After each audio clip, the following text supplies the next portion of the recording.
Oliver had always loved the idea of apartment living.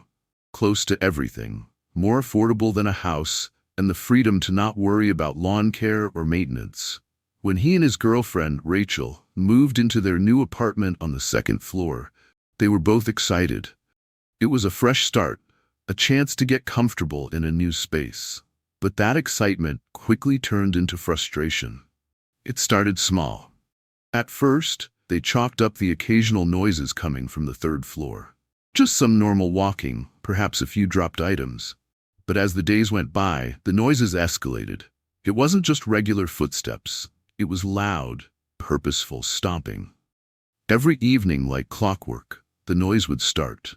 Oliver and Rachel could feel the vibrations in their bedroom, as if the entire floor was shaking. Rachel worked from home most days, and the constant dragging of furniture above them made it impossible for her to concentrate. There were moments when the noise was so loud that it sounded like the neighbor upstairs was literally moving heavy furniture around all day long. She couldn't focus on her work. She'd try to make calls with clients, but the interruptions from above made it virtually impossible. Oliver's frustration grew as the days went by. At first, he thought it was just a temporary issue. Maybe the neighbor was moving in or settling into a new space. But when the stomping continued night after night, sometimes even at 2 a.m., it was clear something wasn't right. Rachel was losing sleep. Oliver was losing patience. "I can't do this anymore, Ollie," Rachel said one night, her eyes tired from yet another sleepless evening. "How can anyone be so inconsiderate? We've been so quiet and they're just stomping around like they own the place." Oliver wasn't sure what to say. They had tried to ignore it, but it was getting worse. They were both exhausted, emotionally and physically. Oliver decided to reach out to the building management. The next day, he called the leasing office and explained the situation. The response was less than helpful. The manager, Dan, mentioned that the upstairs neighbor, Mr. Jenkins, had lived in the building for 5 years and was a long-term resident. There wasn't much the office could do about him. "But we're not asking for the world," Oliver had said, his patience wearing thin. "We just need a little peace. Can you at least talk to him about the noise?"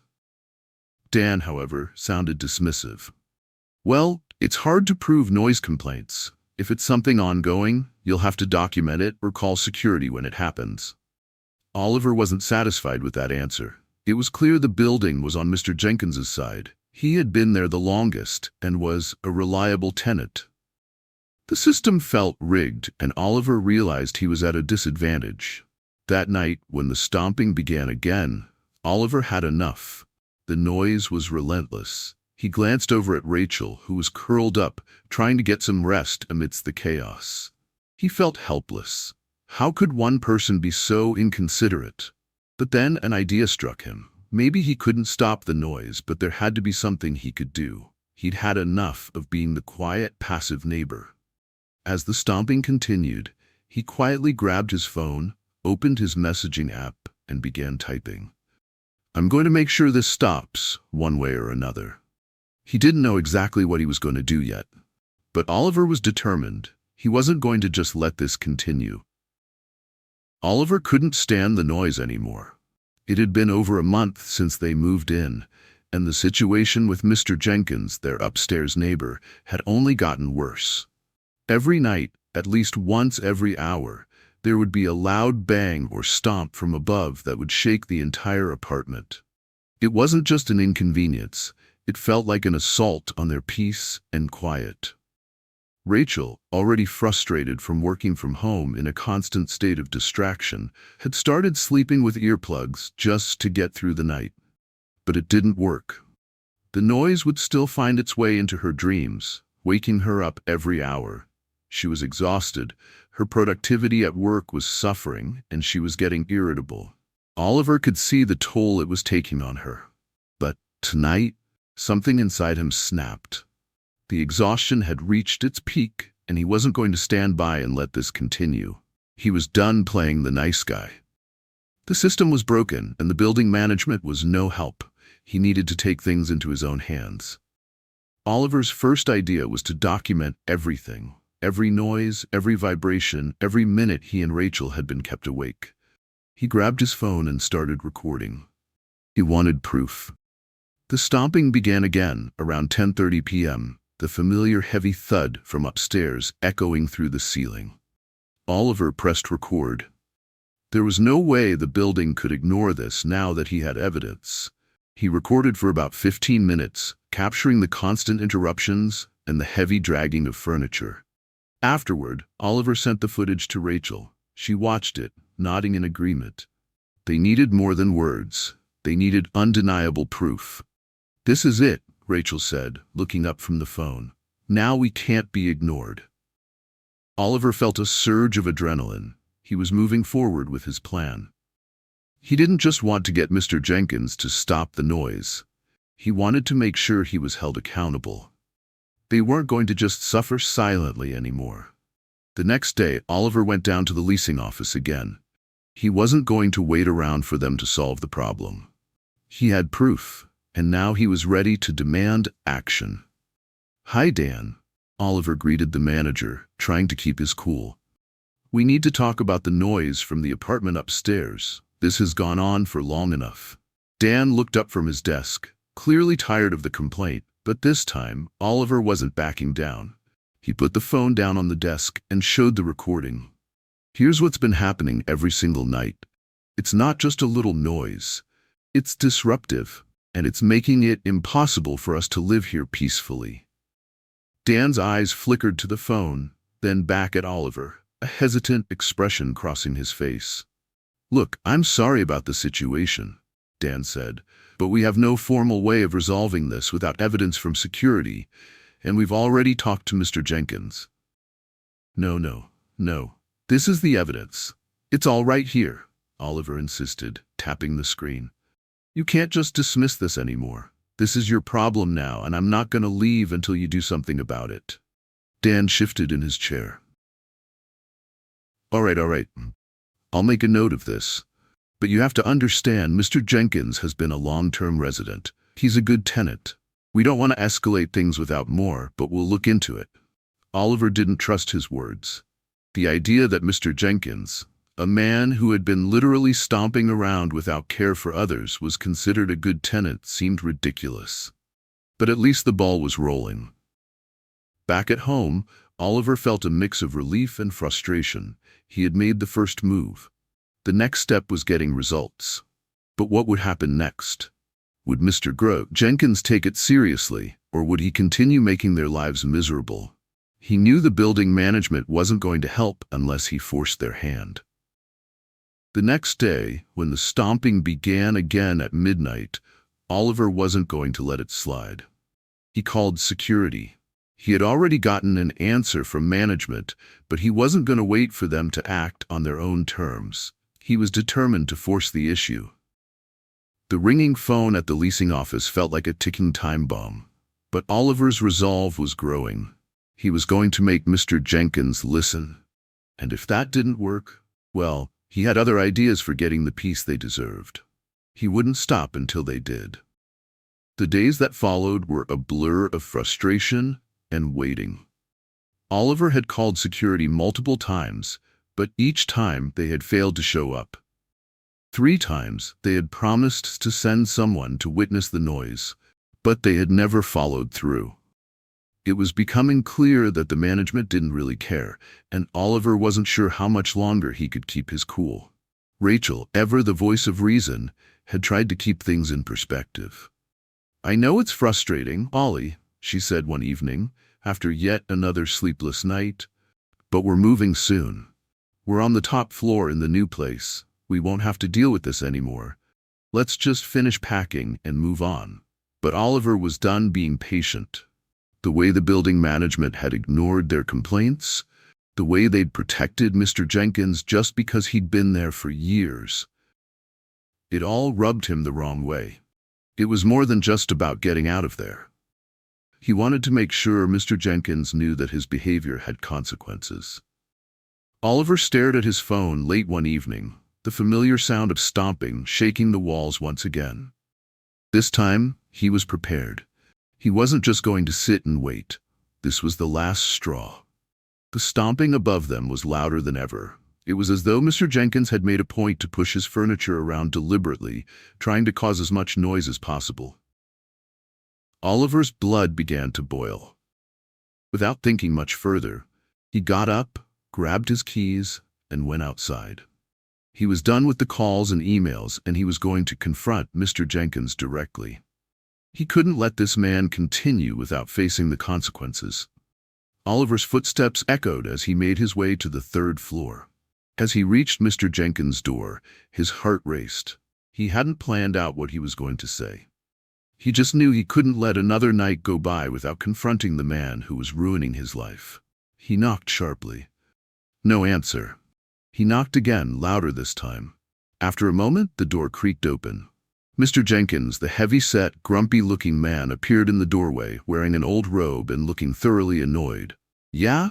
Mr. Jenkins grunted, clearly irritated. Oliver didn't waste any time. "I'm Oliver from the second floor," he said firmly. "And I need to talk to you about the noise." Mr. Jenkins raised an eyebrow, crossing his arms. "Noise?"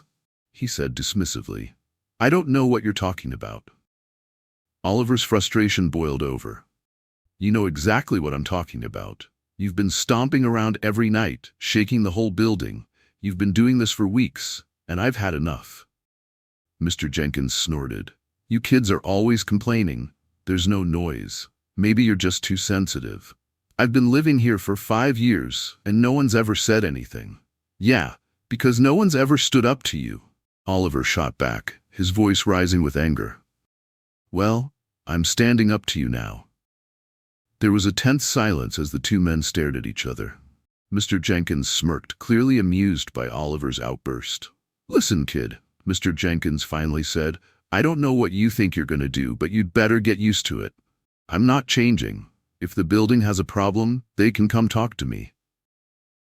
Oliver clenched his fists, trying to hold back the anger that threatened to explode. "You don't get it, do you?" he said, trying to keep his voice steady. "This isn't just about you stomping around. It's about respect. You're not the only one who lives here." With that, he turned and walked away, his chest tight with frustration. As he made his way back to his apartment, he realized something. He wasn't going to get anywhere just by talking to Mr. Jenkins. The man clearly didn't care about the noise he was making or the people around him. He was a selfish, entitled person, and no amount of reasoning would change that. That night, Oliver lay in bed, unable to sleep, staring at the ceiling as the stomping started once again. But this time, he wasn't going to let it slide. He needed a new plan, something more effective than simply confronting the man face to face. Rachel had already packed most of their things for the move, and Oliver had been focusing on the new apartment, hoping that the move would bring an end to the noise. But something inside him told him he couldn't just walk away without making sure Mr. Jenkins understood the cost of his actions. Oliver wasn't going to let this man get away with it. The days after Oliver's confrontation with Mr. Jenkins passed in a blur. The stomping continued, relentless as ever, shaking the walls of their apartment at all hours of the night. But for Oliver, it wasn't just the noise anymore. It was the way Mr. Jenkins had dismissed him, the way he acted like he was untouchable, like he could do whatever he wanted without consequences. That was what pushed him over the edge. Rachel noticed it too. The anger in Oliver's eyes had shifted from frustration to something darker. It wasn't just about the noise anymore. It was about respect, justice. And Oliver wasn't going to let Mr. Jenkins off the hook, not without paying the price for the misery he had caused. That night, after yet another sleepless night of stomping, Oliver sat at the kitchen table, his mind racing. What could he do? He had confronted Mr. Jenkins, but that didn't seem to have any impact. The building management had been no help. The more Oliver thought about it, the clearer the answer became. He wasn't going to wait for anyone else to fix the problem. He needed to take matters into his own hands. He started by going through the building's online tenant directory. He knew Mr. Jenkins had lived there for a long time, so Oliver figured there might be some personal information in the system. He knew it was a bit of a stretch, but desperation breeds creativity. After a few minutes of scrolling, he found what he was looking for. Mr. Jenkins' full name, phone number, and email address. Oliver stared at the screen, his finger hovering over the phone number. This was it. He could reach out to Mr. Jenkins directly and make it clear that he was done playing nice. It was time to escalate things, but in a way that would make Mr. Jenkins understand the gravity of what he had done. Oliver hesitated for a moment, considering the consequences. What if Mr. Jenkins retaliated? What if this made things worse? But then he remembered the countless sleepless nights, the arguments with Rachel, the frustration that had been building for weeks. Enough was enough. Without thinking too much about it, he grabbed his phone and dialed the number.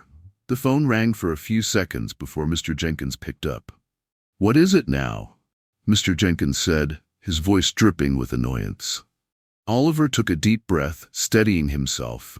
He wasn't going to let Mr. Jenkins get away with treating him like this. "I've had enough, Mr. Jenkins," he said, his voice firm but calm. "The noise, the stomping, the furniture dragging, you've made our lives miserable for weeks now. And I don't care if you've lived here for 5 years, I'm not putting up with it anymore." There was a brief silence on the other end of the line, and then Mr. Jenkins scoffed. "Oh, so now you're calling me at home, huh? What's your problem? I told you I'm not changing anything." Oliver's grip tightened on his phone. He could feel his heart racing. "You don't get it, do you? I've tried being patient. I've tried talking to the management. I've even tried talking to you. But nothing is working. This stops now." Mr. Jenkins' tone shifted, but not in the way Oliver expected. "You think you can threaten me? You're just a kid. You're nobody here." Oliver took a deep breath. "I'm not threatening you, Mr. Jenkins. I'm telling you that if you don't stop this behavior, I will make sure the management knows. I'll take legal action if I have to. You'll pay for the noise you've caused." Mr. Jenkins laughed dismissively. "Oh, please, go ahead, call the cops or whoever you want. I've been here longer than you. Nothing's going to happen to me." But Oliver wasn't going to back down. He had already been to management, already tried the polite route. Now, it was time for something else. Time for Mr. Jenkins to feel the pressure. "I'm not calling the cops, Mr. Jenkins," Oliver said, his voice low and steady. "I'm not going to waste any more time. I'll make sure your actions have consequences in ways you won't see coming. You'll regret this, I promise you." With that, he ended the call, his hands trembling slightly from the adrenaline. He had crossed a line, but something in him told him that Mr. Jenkins needed to understand that Oliver wasn't someone to be dismissed so easily. The next day, Oliver went to the leasing office again. This time, he wasn't just there to complain. He was there to demand action. He had already gotten a recording, but now it was time to show the management that this wasn't going away. He needed them to know that if they didn't intervene, he would take further steps. He walked into Dan's office, this time with a new sense of authority. "We need to talk again," Oliver said, placing a folder on the desk. Inside was everything, the recordings, the email exchanges, and now a formal written complaint. "I've already gone through the proper channels. I've spoken to Mr. Jenkins. I've spoken to you, but you haven't done anything. If this continues, I'll take legal action. I'm not leaving until something is done." Dan glanced at the folder, then at Oliver, clearly taken aback by the seriousness in his tone. "Look, we can't just evict someone over noise complaints." "This isn't just noise complaints anymore," Oliver interrupted. "This is about your responsibility as a landlord. And if you don't act on this, I'll make sure the whole building knows what's been going on. I'll make sure Mr. Jenkins knows he's not untouchable." Oliver left the leasing office, a new sense of purpose settling in his chest. He had pushed as far as he could go, and now it was time to wait. But waiting was never easy for him, especially when the injustice of the situation weighed so heavily on his shoulders. He knew that he had to do something. Not just for his own peace of mind, but for Rachel, who had been suffering just as much, if not more. That evening, the usual stomping started again, around 10:30 p.m. Oliver clenched his jaw. It was the final straw. The confrontation with Mr. Jenkins and the visit to the office had left him exhausted, but he knew he couldn't let this man continue to disrupt their lives. Instead of feeling helpless, Oliver felt a surge of confidence. The ball was in his court now. He'd already taken steps to make sure the issue didn't go unaddressed. He had the recordings, the proof, and the formal complaint on file. Mr. Jenkins could continue being the loud, inconsiderate neighbor. But Oliver was prepared for the next step. Rachel, though weary, had been on board with the plan from the beginning. She had seen how much it was affecting him, how it was wearing on both of them. As the hours passed and the noise continued unabated, Rachel turned to Oliver and gave him a reassuring nod. "We're doing everything we can," she said softly. "We'll be out of here soon, but until then, let's make sure this doesn't go unnoticed." Oliver agreed.